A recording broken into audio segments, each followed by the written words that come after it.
You have built a career around protecting what matters the most, and that is data, Yes. people, and purpose. So, how do you see cybersecurity evolving over the next 5 years? I think cybersecurity will become more proactive and AI driven with advancements in machine learning, right? Enabling real time threat detection and response. That's kind of what I see.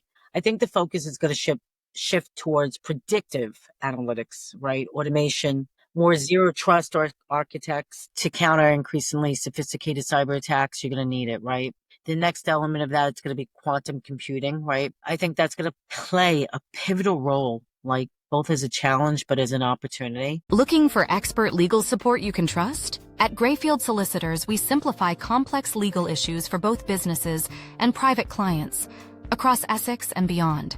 From pensions and insolvency law to construction, conveyancing, and commercial litigation, our experienced team is here to help. With clear, practical advice and a commitment to results, we put your peace of mind first, every step of the way. We're proud sponsors of the Dems podcast, championing voices that enlighten the world on growth mindset, leadership, and business insights for entrepreneurs. Visit grayfieldsolicitors.com today to book your free consultation. Welcome to the Dems podcast, where growth mindset meets leadership and business insights. Get insights from top entrepreneurs, professionals, and thought leaders. Visit kingdomspodcast.com. Fuel your mind. Your next breakthrough starts here. We are live, ladies and gentlemen. You all once again welcome to the Dems podcast. And today I have with me from the other side of the pond, Michele Novack. How are you, Michele? I am fantastic. How are you doing today? Wow. Excited to be Do here. you want do you want the default answer or you want the authentic answer? Default answer is I am well, I'm fine, I'm doing great. But default answer is rather authentic answer is I'm recovering from a flu. But Well, I hope you feel Michele better. Novack cannot go back. We have so we have to record this one. We have to record this one. Your journey is so rich and layered from hospitality and finance to cybersecurity and authorship. So, what has driven your evolution over the years? Great question, right? Wow, my evolution has been driven by commitment to growth, right? Refusal to settle and a passion for helping and thrive others, right? Like I think hands down, each phase of my journey, whether it been in the hospitality industry, finance industry, cybersecurity, becoming an author, has been about learning for me, adapting, and then stepping into all challenges with a purpose, right? Purpose driven. I think that's most important for me. Wow, speaking of evolving and adapting, you have won so many hearts.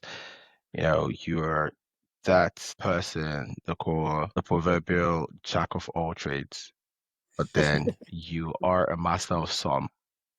You know, they say a jack of all trades typically is usually a master of none, but that is actually a false statement. You could be a master of some.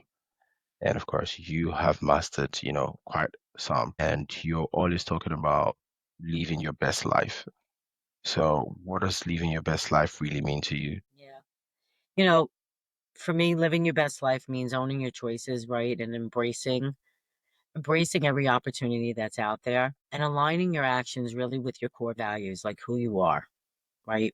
Living by a standard that is beyond what you can imagine, right? And never give up, right? It's about removing negativity, paving the path for others, paying it forward, right? Inspiring others and creating that life of abundance where you can live fully, like, authentically. I love the word authentically, and you used it, right?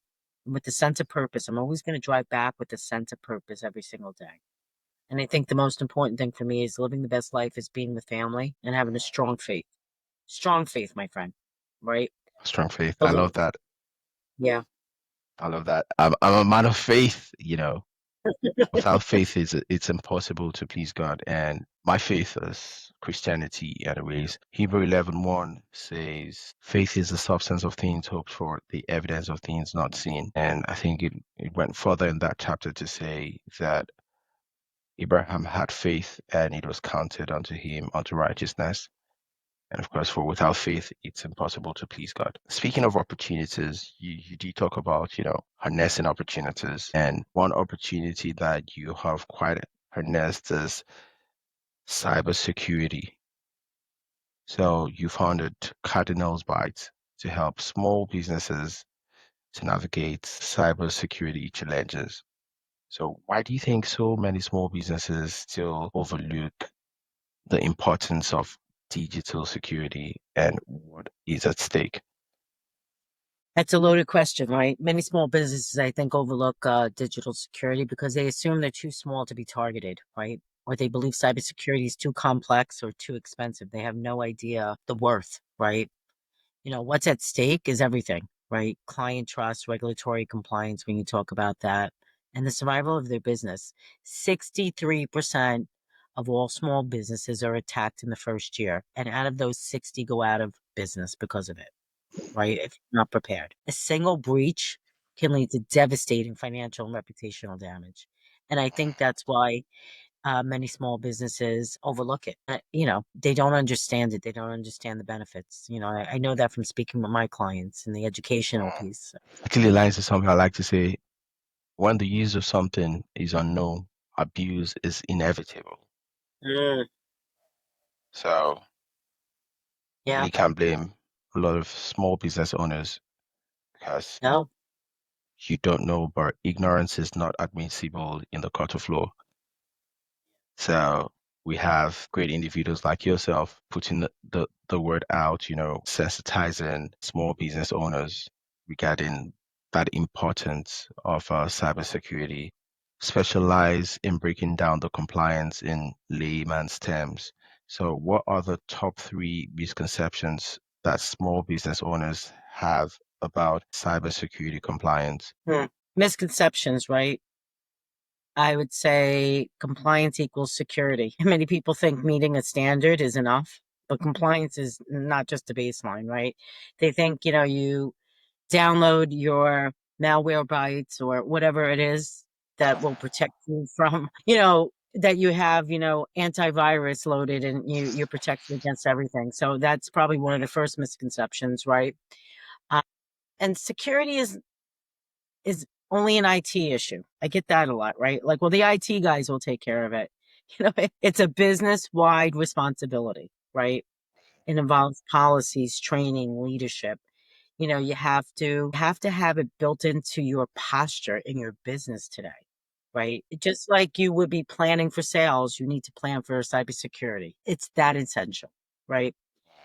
And then, again, I'm going to go back to we're too small to be targeted, right? Cyber criminals often target small businesses because they're perceived easy to breach. They know that they don't have the training and the infrastructure. They know that they can send a phishing email to them. They're going to click on that link. And then before you know it, right, your system is stopping to run because they know that they don't know what they're looking for. So that's probably another misconception, right? But again, there's so many of them out there. I would say those are my top three, though. Okay, so you've actually spoken about the misconceptions, right, that small businesses have regarding cybersecurity. But you and your team at Cardinals Bytes, how do you tailor solutions for SMEs and industries such as accounting, law, insurance, professional services, where data sensitivity is very, very paramount? Yeah, so we tailor a lot of different things. I mean, basically, the most important thing in cybersecurity is to identify the gaps and the risk, right? So the first thing that we do is we go into any business and we identify their security posture. Once you identify that, we come up with a plan based on many risk factors, right? Just depending where it is in cyber.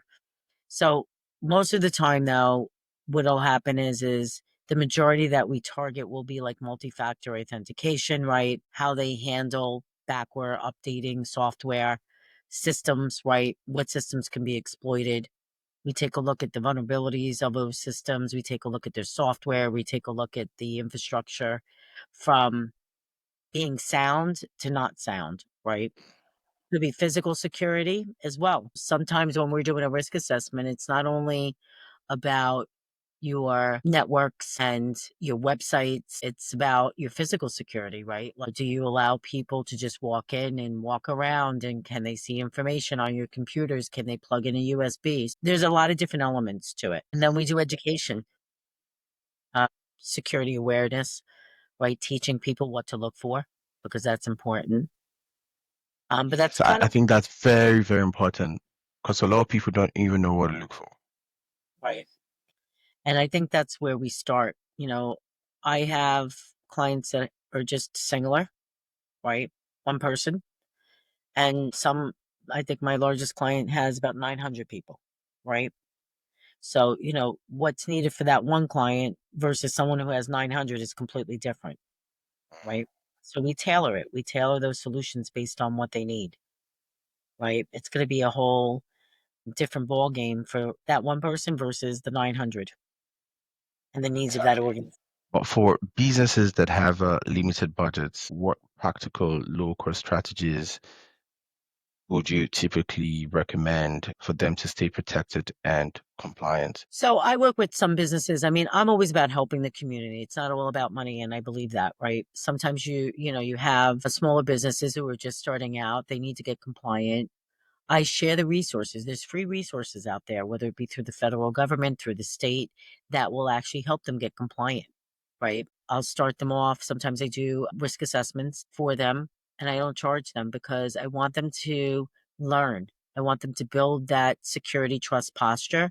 So this way they have resilience, they understand Mhm. it. So the state and federal government, I mean, here in the US, they have tons of resources that are free that small businesses can actually do and implement themselves, and they don't have to pay for it, right? If you have a smaller budget, right, we're willing to work with you. You have to be able to work with people. And there's a lot of tools out there. I think the biggest thing is it's so overwhelming. You don't know what you need, right? So I think what scares a lot of people is they're like, I need a cybersecurity plan, but they they don't know how much it's going to cost them. And then they go online and you start doing the research, and we all go down the Google rabbit hole, like I like to call it. And, you're not really sure. And then you become overwhelmed and you're like, oh, this is going to be too expensive. And you talk yourself out of it when you really need it. Right. So I think just getting in touch with the right person and doing your own research and not going down that rabbit hole. But listen, the average for a small business can cost, I'd say, a couple of hundred to a couple of thousand, right? On average. Oh, wow. So, Interesting. yeah, it's a very broad range just depending on what you need. And but again, there's a lot of free resources. If you're limited on budget, the most important is implement multi-factor authentication on anything you have, implement VPN.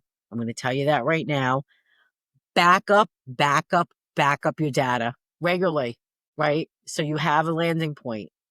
Educate your employees, or do some, YouTube, go on YouTube and say, give me videos on, cybersecurity training. They're free, right? Educate so you know what you're looking at with emails, because that's the biggest way they get in, right? Sending scam emails. And invest, right? Invest in a cost effective measure.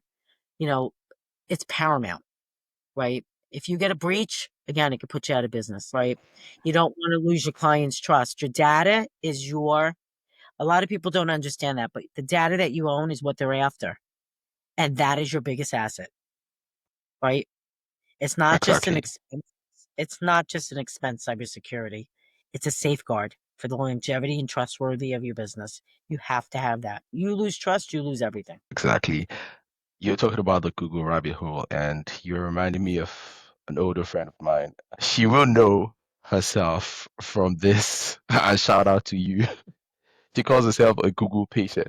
What the doctors tell her to do, this, then she's always going to Google to go search her symptoms, everything, and now goes to the doctors. The doctors are frustrated. Like, are you, are you, are you the patient or the assistant doctor? Let us know. And then she said they put on her file the Google patient.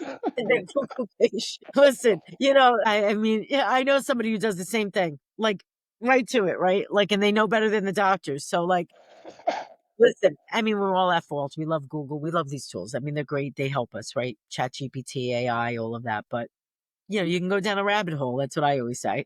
So are you advising your clients to become Google patients?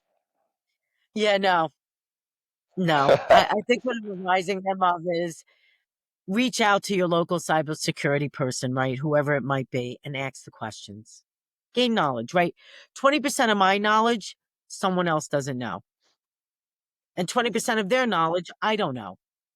And that's what it's about. Just educate yourself. Reach out, ask the questions. A lot of these websites have chats. Ask the questions.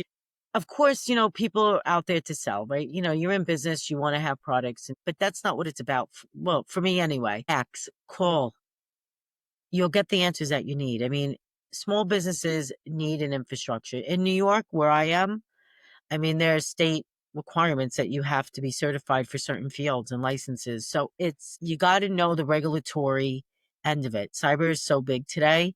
You've got to protect yourself and your clients, right? Because you could be sued. And, unfortunately, it's tough out there. It's rough out there. And these cyber criminals, they're becoming more and more prevalent, right? So, Exactly. Let's talk about mindset and transformation. You have written your book, and it is about mindset, right? Shifting your mindset in 21 days of abundance. So, yeah. what mindset shift changed everything for you personally and professionally? Yeah. So, I think the biggest shift was realizing that I have the power to my own choices, right? And to create my own reality. I think that was the biggest thing, right? By letting go of the fear and the negativity, understanding what made me who I am, and allowing me to focus on growth and resilience and living authentically kind of helped me realize where I needed to go. That book is about identifying who you are as a person, right? And I had to know me and understand that I needed to love myself first. I think, first and foremost, if you don't love yourself, then you don't have direction, right? You got to love yourself. So I think that for me is what shifted, understanding that. Something I really appreciate about you is the fact that you're very big on faith. How does faith and mindfulness and abundance play together in the mix for success as a tech entrepreneur and Mm. as a mentor for you? Faith keeps you grounded, right? I'm going to say that again. Faith keeps you grounded. That's how it's done it for me, right? It keeps me grounded. Mindfulness helps me stay focused, right? In the present and not in the past. And the abundance reminds me to approach each challenge with gratitude, right? And possibilities. It's hard to it's hard to stay grounded, be mindful, stay in the present, and have that abundant mentality without that opportunity to be grateful and understand that you have possibilities every day, right? Together, I think they fuel my purpose and drive to build something meaningful. And I think that's, my next phase of my life is I want to build, you have a business, but you want to build something meaningful that helps you. My next phase is mentoring others, helping people along their way and giving back. So I think that's how, my faith has played a role where I am today. So, what piece of advice would you give to somebody that is facing the fear of entrepreneurship, Mm. stepping out alone? So I just wrote a book about this not so long ago. Overcoming your fear as an entrepreneur and solopreneur, right? And being a game changer. That's the name of it, right? Fear is natural, right? Let's just say that. Fear is natural for everybody, right? But you can't let it paralyze you, right? Start small. As an entrepreneur, start small. Embrace learning and trust that every step forward, no matter how uncertain, is progress. I think that's the hardest thing as somebody stepping out. You've got to know that. Surround yourself with supportive people, right? People who are going to believe in your vision. I know a lot of big people say this, but it's so important. Get rid of the naysayers, cut them out, cut them out of your life, right? In my book, I help you. I have this one question, and I say, why do brilliant ideas die in silence of someday? Right? Embrace being a game changer. Right? What if the secret, right? Just putting it out there. What if the secret to launching your dream was about more information, right? Wasn't about information, but about confronting the hidden fears that hold you captive inside. Being honest with yourself, looking in that mirror. Fear is here. You put it in your mind. What you tell yourself is what you do. And it's that simple. It's that simple. And I think if people understood that, we'd see a change. Interesting. Reminds me of the acronym that I have for fear. Mm, False evidences appearing real. beautiful. Beautiful. It's a great acumen.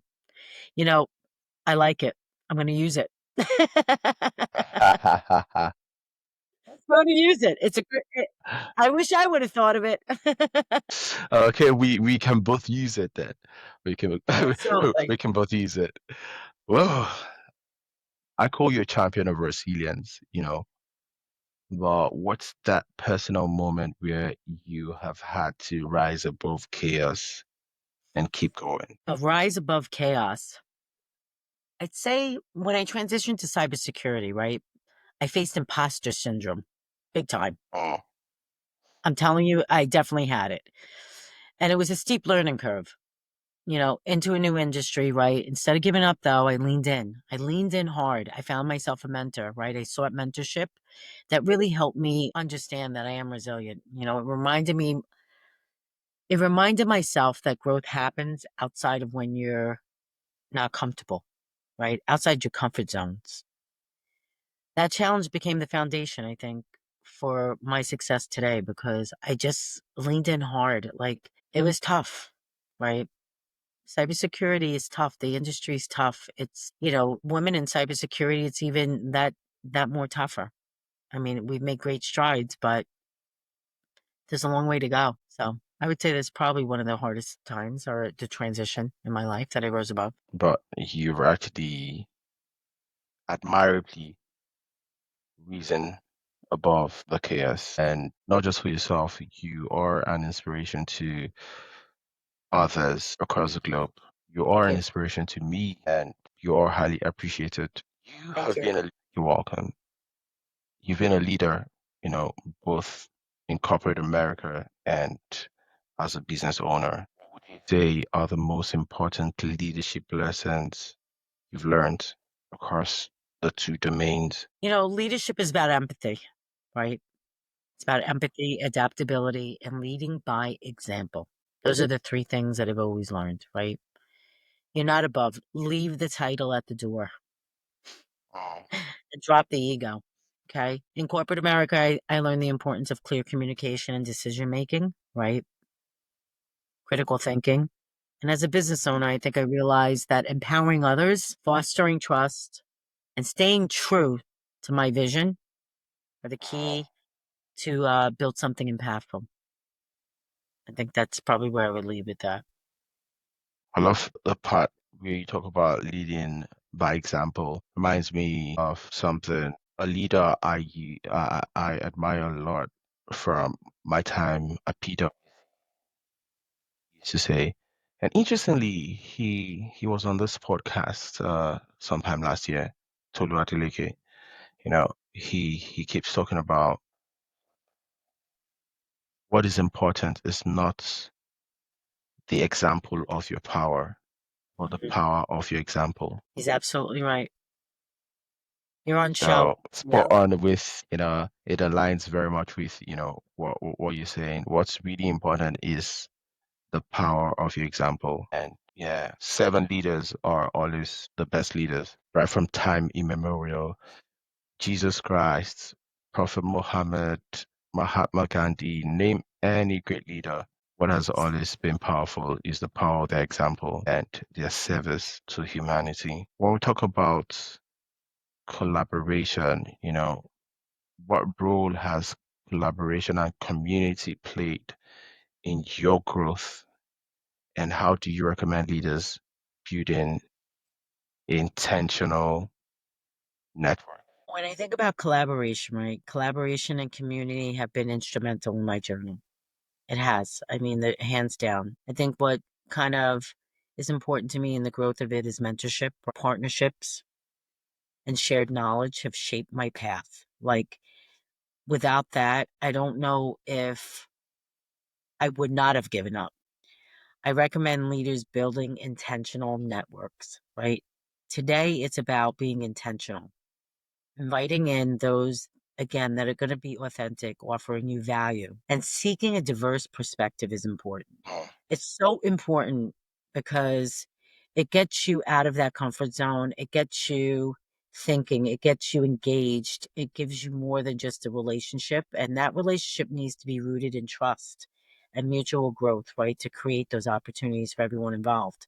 So I think for me, that's kind of what I would add there as far as collaboration, right? And community.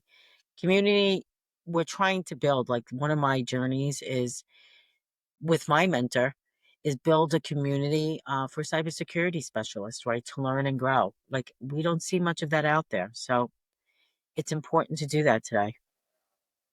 You mentioned earlier about how male dominated the cybersecurity spaces. There are women like yourself who are making strides. So, what's your message to the young women out there who are trying to break into that space of cybersecurity? My first and foremost message is you belong here, right? You belong here.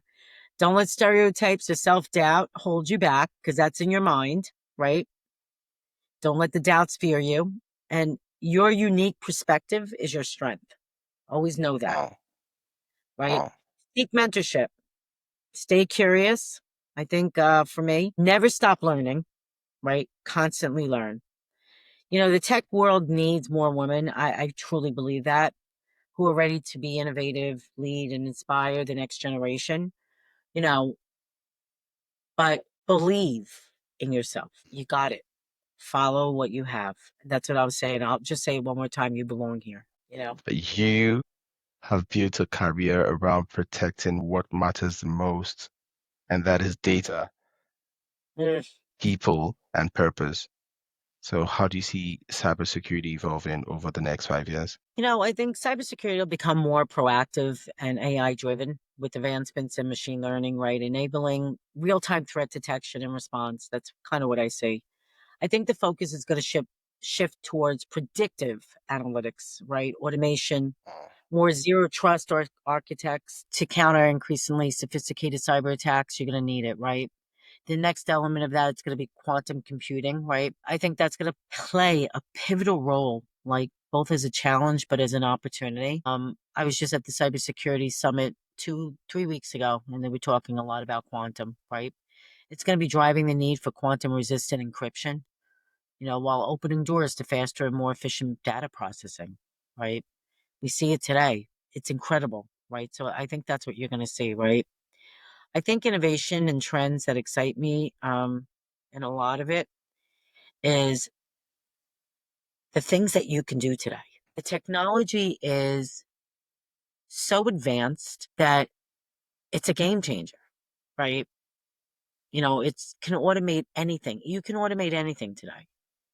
Think about that. Where it took maybe 30 people to process filing your taxes. I don't know, right? You press a button and it's done in seconds, right? So think Uh-huh. about the revolution and the encryption, the the transformation of that, right? The evolution of it all. How we gonna data how we're gonna resolve, I guess, and problem solve, at an unprecedented scale. I think that's where it really is. I think that's what excites me and what I'm gonna see and evolve to, right? Growing, I think you that's know, tremendous, actually. yeah. The the capacity of AI is really, really massive. We'll see what the future holds. Speaking of what the future holds, looking ahead, right? Mm. What do you think you want to achieve with your company in the foreseeable future? Every year as a company, you sit down and you say, okay, what's my strategy for next year? Right? That's very important to do. Now, where you want to go. So that question, it's one that I kind of contemplate very hard. But I think for Cardinals Bites, for the company, right, the focus on community education, we're committed to giving back to the community by mentoring young women. And I think that's going to be my drive this year, right? Even more so than it was last year. And driving cybersecurity education. I think, aiming to educate small businesses one at a time, right? On proactive cybersecurity measures is another focus that I have for the future. And then obviously engaging in podcasts like this, right? Putting it out, creating webinars, getting more Putting the information word out to the out. community. Yeah. Getting the information out, like, on social media and leveraging and raising awareness is really kind of what I want to do and sharing actual insights. And then AI driven initiatives, right? We're developing AI powered programs to enhance risk assessments, right? Utilizing the models that, in the frameworks of NIST, ISO 700s, and the MITRE attack to identify those gaps.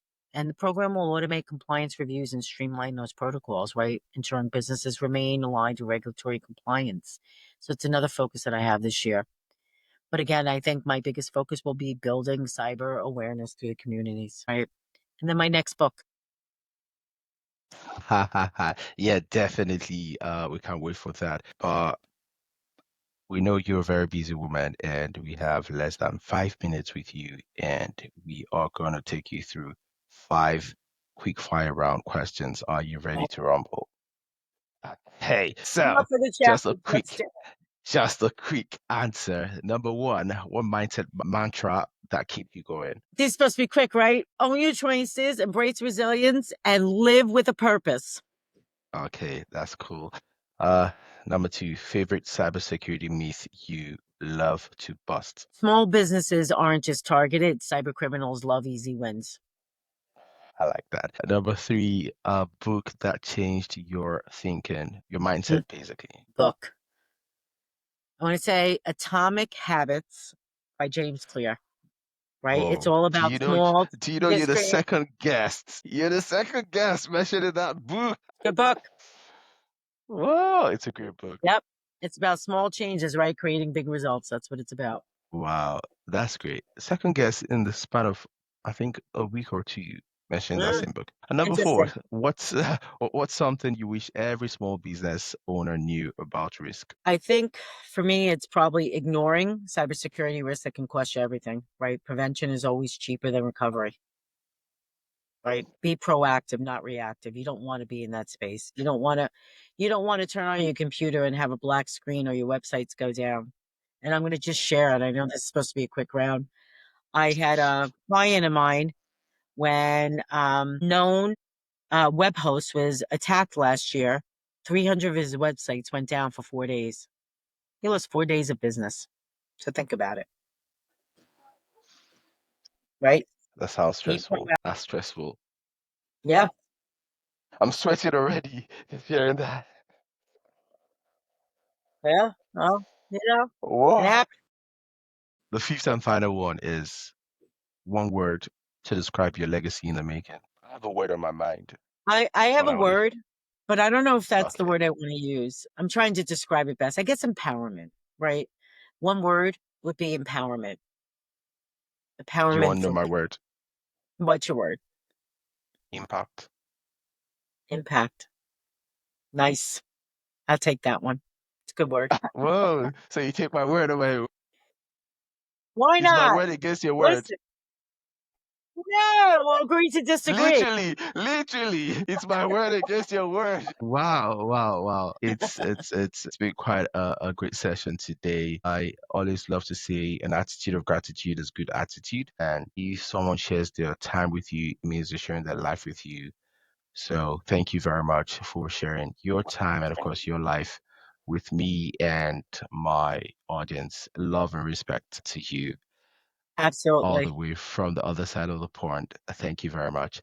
And of course, to the viewers, please like, subscribe, share, you know, just make this podcast go right to the faces, the eyes of the people that need to see it. And of course, I'll keep working tirelessly to bring in fantastic, tremendous, wonderful individuals like Michele Novack. Because remember, Michele Novack cannot go back.